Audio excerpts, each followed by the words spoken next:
or have you seen a trend where they could maybe sway them one way or the other? Or is it just when they got their mind made up, that's what it is? That's God.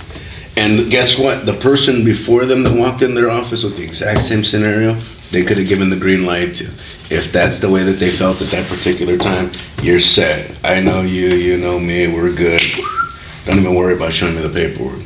That's a major flaw right there. And then the very next person that comes in, it's that same inspector. All of a sudden there's a little bit of friction. Oh, let me and now they're the scrutineer. Here we go. What is this, mate? No T-crossed here? Why don't you get your ass out of here now? And now they're in a position to, but and they can enforce to the level that they want, right? Because there's, you could either do your job or you could not. And there are things to find if you're looking hard enough, but you can work with to get things fixed.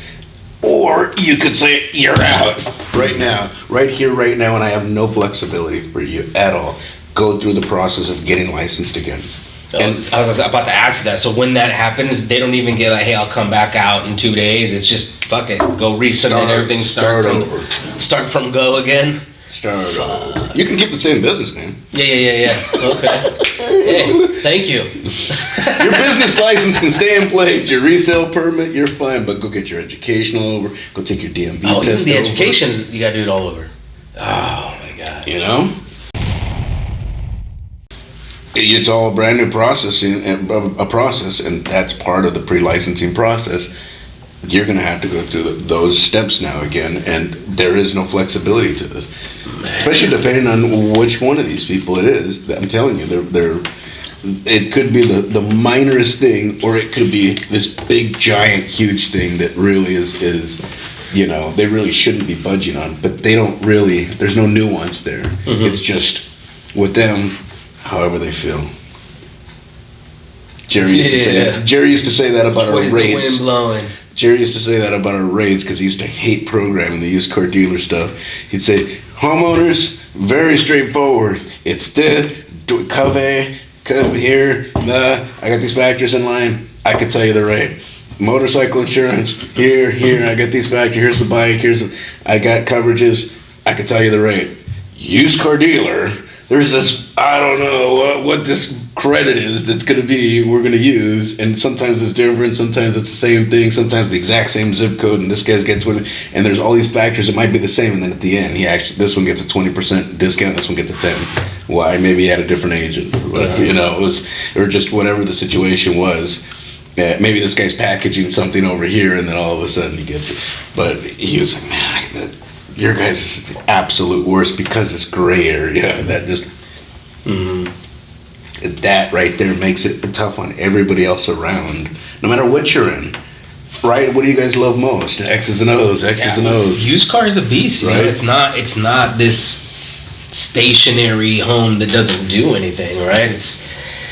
It's a beast. I mean, you got so many moving parts, so many levels that add a depth to your business that in the beginning you might not even understand. You're gonna end up having the levels of liability exposure and just your dealer's open lot exposure, just all these layers that you might not know about getting into it right off the bat. It's just an animal, and I'm sure Jerry, that's why he has such a disdain for the program, is that it's just this massive thing to take and to understand in order to do it properly. It's not easy. It takes years to get that kind of knowledge under your belt to really understand it and work with it in a way that's going to benefit you. The used car dealer insurance thing is just it's a whole animal. Whole industry.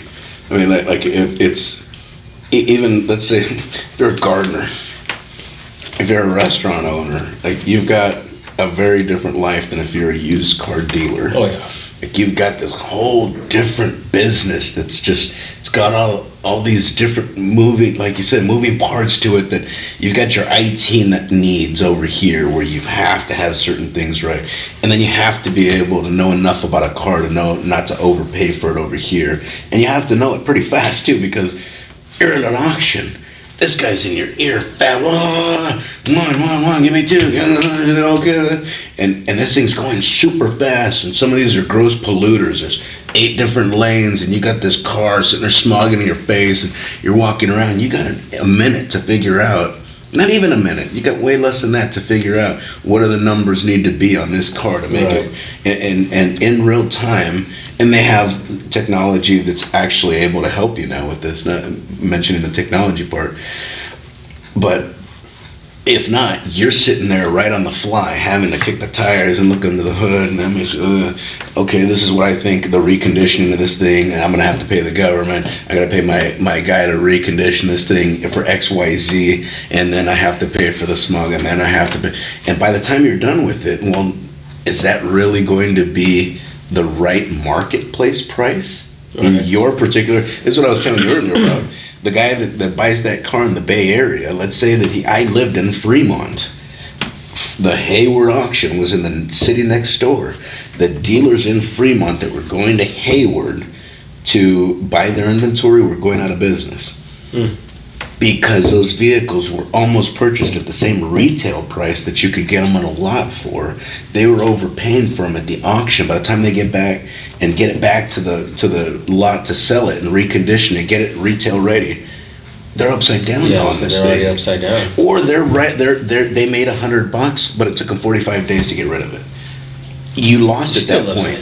You lost at that point, right? You got time, you got money, you need to make a profit, and then guess what? Oh, you made $100 profit. Here comes the government, right? And so there's a lot of that. So they got technology now that helps you while you're at the lot, or what is it something you got to kind of study before you even get there? What is this? They do a lot of different things now. Where back, 10 years ago, this was just getting popular, where they would go and they would, let's say, you could see all the inventory before you get there. Or you could go in there with certain technology, just scan the VIN, and it'll pop up, oh, this is this kind of car, where are you at? Here's where you're going to be able to sell it for, basically. And really? Okay. And if you're buying it for anything more than this, and right on the fly, man, this thing's telling you everything in real time. Here's the Carfax on it. Here's everything. They're dialing it right into where you know kind of what you're getting, and you know what the numbers should be, and you're not having to sit there and think, like, man, this thing's had one owner.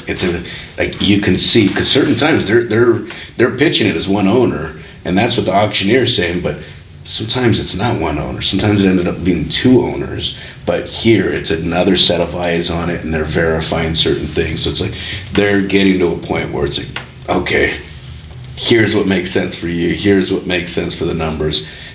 Don't buy it if it starts going over this. And now in real time, you're able to turn around and make some good decisions. Whereas that didn't happen before.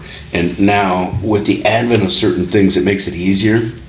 But you still got to get it back to your lot. You still got to recondition it. You've still got to get it retail ready. And then you've still got to promote that vehicle. Like we were talking about earlier, you could have the best content on the planet. You could have these dynamic conversations. It could be super sport. If 20 people hear about it, who the hell gives a shit? Right, yeah. You know, if you can't get anybody to your lot, who cares how nice that car was? Who cares how retail ready you've got it? Who cares how much under market you bought it for? If you can't drive the people in your lot, you're gonna lose. I don't know how many of these, I get them all day long, these damn commercials. You never heard of the bridge business? Do you know? Here's the most important thing in life for any kind of business, is they need customers. That's their move. They say, I'm gonna share something with you, really powerful. Every business needs customers. That's their move. And they'll make you sit there and listen to it for 5 minutes oh man, and they'll sell what it is, and I'm going to tell you something spectacular, you never heard about it. It's called the rule of one, and this guy's telling you, you know, it's really, you're in danger if you only have one form of income. That's what he did, this whole thing. You have to, but, you know, every business, this is the move, every business needs customers, right? And they're like, man, this is spectacular stuff, right? Like, and that's their pitch, and like, I know how to get these people, supposedly. It's not quite that simple, man. Especially when, if you're going to get them to buy a certain product, fine. You're getting them to buy a car. Where half of them think they can go and do this themselves, right? This is the painter's fucking worst nightmare. The guy who can paint your house comes to paint it. Problem with him is everybody thinks they can paint their own house. Everybody thinks they can paint their own fence. They can go and get the ladder and go and fucking do my trim mic. Everyone can do their own podcast. They can do this, no big deal, right? But the electrician, oh no, get you on, let me wash your balls over here. Come on now, okay, hey, shit, this guy's an electrician. Clear the way here, kids. Jesus Christ, we got an electrician coming. And why? Because they know that they can't do that. Right, and now all of a sudden there's people that are just, oh my god, I got this, I got that, car gurus, and I could just go on. Nobody's just having to fist through different lots nowadays. Let me see if this is the right. Let's go, honey. We're gonna take a Saturday and go and peruse different car lots. Yeah. Let's see what they got nowadays. Shit, on my phone, I'm sitting there. This is what's going on. Yeah, this car over here. And if you leave them too long in your thing, before you used to be able. But when I bought my truck, I was sitting there. A matter of fact, it wasn't my truck that I was buying. I was in somebody else's lot, and they left me there too long. And I'm sitting there thumbing through, and Patty's thumbing through something else. Ooh, there's one right around the corner that's a little cheaper. Man, we should blow out of this place. This guy left me here for 20 minutes by myself. He was saying he was going back to the boss and seeing what kind of a deal he could get. That used to work before back in the day, to where you could leave him there and he had nothing better to do. Now he's sitting there shopping you in your own lot. Yeah. And you've given him the information of what this thing costs, so he knows what the numbers are. Now he just goes next to, can I get it for cheaper? Here's the numbers I got from XYZ next door. Can you beat it? Sure, we'll come in $200 less. And they just, you've got a line in the sand now. And that's exactly how I ended up with my truck. It's not the same world anymore where you could just hold these people hostage, or you could just, on a monthly basis, you're going to have to get in this routine of customers to turn around that inventory, or else on a monthly basis, you're going backwards. Right? Every single month, month after month after month after month. Then at the end of the year, your fucking bookkeeper's going to be up your ass telling you, what happened? Like, these numbers, they don't seem to reconcile. There's a float that you've got because you're always a month ahead of things of when you're going to end up having to pay the banks, the auction, whoever you're getting your financing from. So it looks okay on paper, but then you start to reconcile where this money actually is going.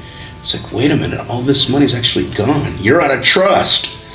You actually don't have any money in the bank. I know it says that you have 10 grand. You don't have 10 grand.